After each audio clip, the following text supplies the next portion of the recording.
Welcome to CivilNet. Today we're joined by Ezras Tellalian, who is a psychologist and photographer who spent time in Nagorno-Karabakh during the Second Karabakh War. So, Ezras, thank you for coming down. Thanks for your time. Always a pleasure. Good to be with you. So, to start off, before we get into your book, before we get into your time in Karabakh during the war, can you tell us about your own background and your Armenian roots? Of course. I'm the third generation, born in the United States. All of my great-grandparents immigrated. And really the third generation in California. My parents don't speak any Armenian, but somehow, I think primarily through the church, I was inculcated with this Armenian spirit. And from Visalia, California, I should say, which we're very proud is Monte Maconian's city, where he grew up. There's some of the old school like Armenians as well that came like generations ago to Absolutely, from the Ottoman Empire. So it's not the new wave of Armenians that have come, and it's the old Western Armenia that we're used to. So you went to Karabakh as the war was going on, and you spent time in several focal points of the conflict. Can you tell us first about the chronology? When you were there, what places you went to, and a bit about what you saw whilst you were there. Yeah, of course. The first couple of weeks of the war were very intense with the fighting, and in the second week, I lost a friend of mine, who was a friend of many, Gevar Kharoyan, and that made it personal for me. And after he died in battle, it became incumbent upon myself. I felt that I needed to go and see for myself what was going on, because in the media we weren't seeing the human side of what was happening on the ground with the civilians. It was a lot about the military and the soldiers, and not to downplay any of their importance, but we weren't seeing what was going on really on the ground in Stepanakert, for example, with the families that were still living there and waiting for the soldiers to come back in order to feed them and provide them a place of respite from the front lines. So after the second week, I sat down with my dad and I said, listen, it's at the point now where either I go or I don't. And thankfully I had his full support, and he said, okay, go. Happened to be on a flight with Michael Krikorian the next week, and Salpi had been in touch with him and said, okay, you're going. And just by coincidence, we were in LAX together on the same flight. He also had this perspective where he wanted to report the more human stories of the war rather than the more militaristic aspects of it. So about 3 weeks in, we went October 20th. We passed through Shushi, met Lika and Stepanakert, stayed in Shushi that night in blackout conditions, and primarily stayed in Stepanakert for the remainder of that week. We visited various people in the city, but we also were trying to get out to Martuni, and a village on the way to Martuni from Stepanakert, Gishi, and perhaps I'll say a little bit more about that as we get into the more details. I also want to ask, a lot of people who went focused on maybe more logical aspects, more practical aspects of conflict. But what I noticed was that people who went with the specific focus of covering human stories, I think they garnered a different perspective compared to other people that went to cover the conflict. I want to know, what is it like as the facilitator, as the person who wants to show the human stories? I mean, do you find yourself getting attached to those people? I mean, what is the difference between that and, for example, an international news team that goes, says this happened, and gets out? Of course, there was a personal aspect of the war. There was a personal investment as an Armenian coming to Artsakh. So that was another element to consider. But of course, with trying to report the more human stories, relationships are a big part of that. They're paramount, really, to build the rapport in a very short span of time.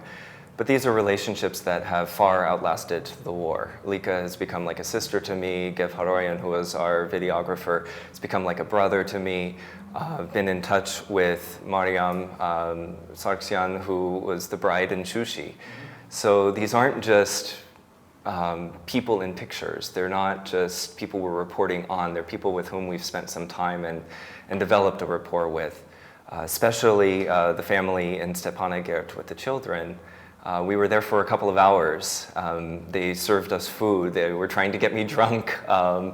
It was a very personal experience. And again, to reiterate, the relationship is paramount in this type of reporting. So of course there's an attachment.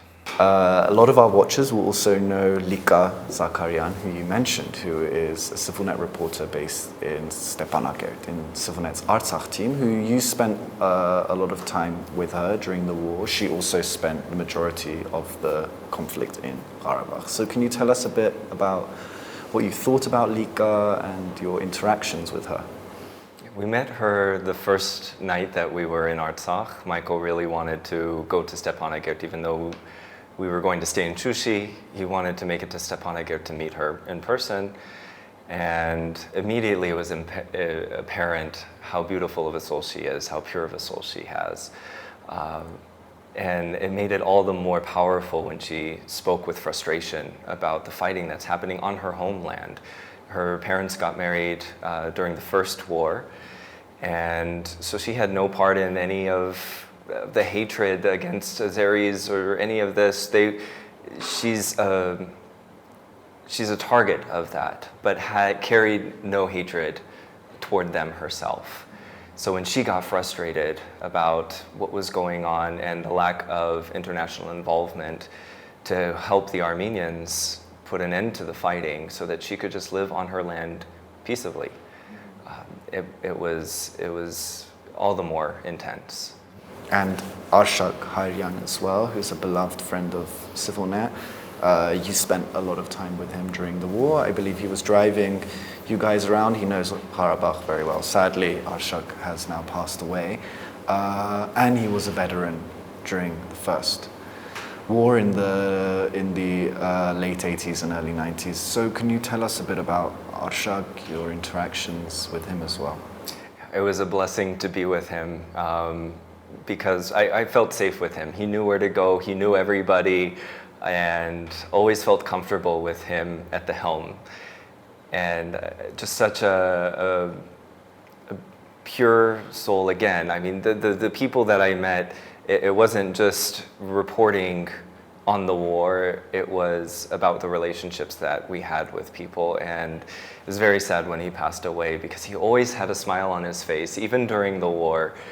He didn't want to see the live UA map, for example, and the shifting lines of contact. And he was disturbed by this and shut that down with the people around him. He was one with the land. He fought for this land in the 90s. So there was a very personal investment for him as well. And Gevar Kharoyan, CivilNet cameraman, who as well spent a lot of time in Karabakh during the war. What can you tell us about Gev? Yeah, this was the third war that he's seen, and his brother was fighting as the head of an artillery group. That was his specialty, is his specialty. And as Apo described him, fearless. So that was also a bit contagious as well. The comfort level that I felt with both of them, knowing the area, knowing the people, knowing war, which is not something that an American born in Central California is familiar with. I have no military experience, no combat experience. So this is the first time I'm in this kind of intense situation. But to have their calm presence, their expert presence with us was invaluable. And he's become like a brother to me, just like Lika's become a sister.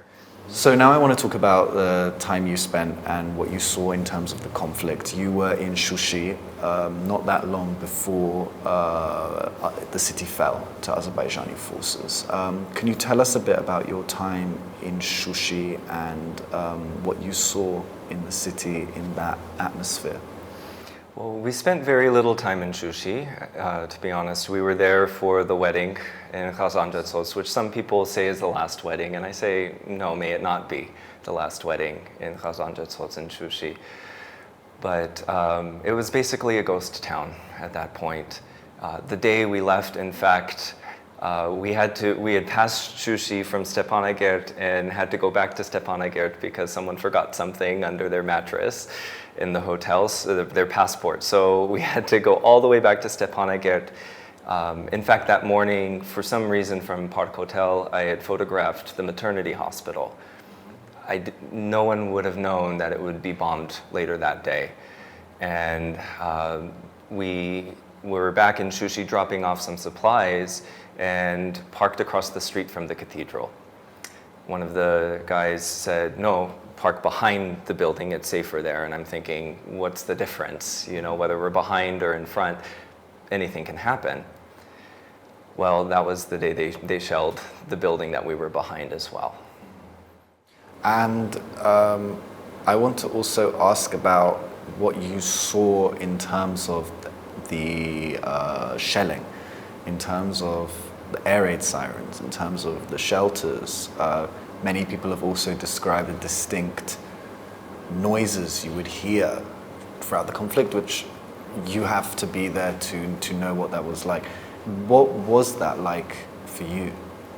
Those sounds will forever be ingrained in my head. And this is a part of the trauma, of the experience of war. And the first time that I heard the siren, I remember being tense. I was just coming out of a shower. In fact, Gev was trying to get me down into the shelter of the hotel. And because the fan was on in the bathroom, I just kind of took my time. I was there for another 5 minutes doing my thing before I actually exited the room. He was trying to find out Michael's room so that he could tell him to get down to the shelter in the basement. And so I emerged from the bathroom half dry, and I'm hearing this siren and waiting to hear the explosions, and nervous, tense, trying to get myself together and my stuff together, the valuable equipment that we needed to do our work, down to the shelter. Everybody was there already. That was the first experience, but I think as with many others, it quickly became something that we were accustomed to. Okay, the siren's on again, let's just go back down. We came up about 2 hours later, the siren comes on again, we go back down. I spent that night down in the shelter. Yeah, I'm interested. How long, because people talk about the normalization of it all, like, did you feel that? Did you feel that from the beginning to the end of your time in Karabakh, your attitude almost towards war changed? Certainly. It became an exercise in radical acceptance, as some might call. At any moment we could have died.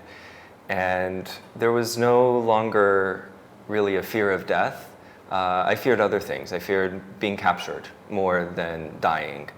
And I remember there was a soldier that whose legs were pretty much shattered. He was waiting for surgeries that we met in Yerevan before going to Artsakh, and he described the sound of the drones as 2 motorcycle engines. And so that hum we would hear, and it was only when you hear the Doppler effect of the hum getting louder that you knew something was going on. But one wouldn't hear this if we were driving. So when we were attacked by loitering munitions, we didn't hear it until they had exploded, detonated about 50 meters away from us.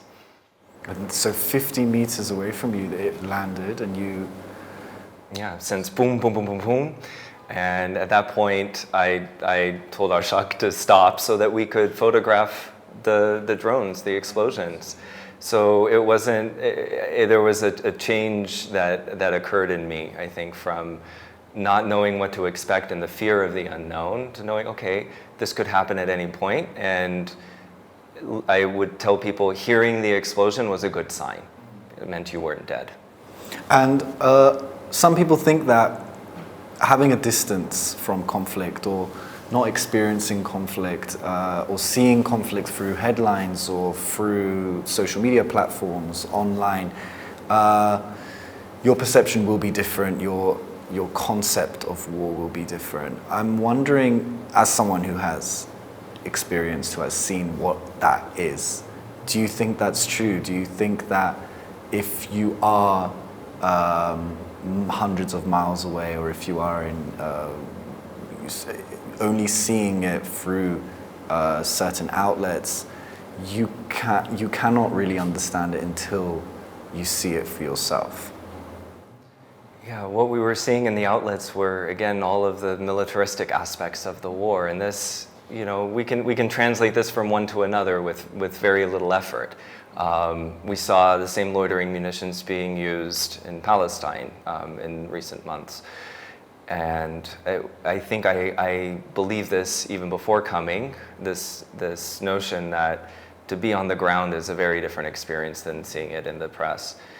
And that was a big part of the draw, to come and see it for myself and to see the people that were affected by it, and not just the explosions. And what about the trauma aspect of it? A lot of people have been saying to me that there is almost a camaraderie between people who were there and know that they all had that experience, and it is something that is now almost an aspect of your life. Do you find that to be true? Yes, and to be fair, those who were in Yerevan during the war in the 90s have the same air raid siren trauma in their heads as well, the fear that they would be bombed here. Those who were in Yerevan when the drone was on its way over Sevan and was shot down, they have this experience of their home being under attack.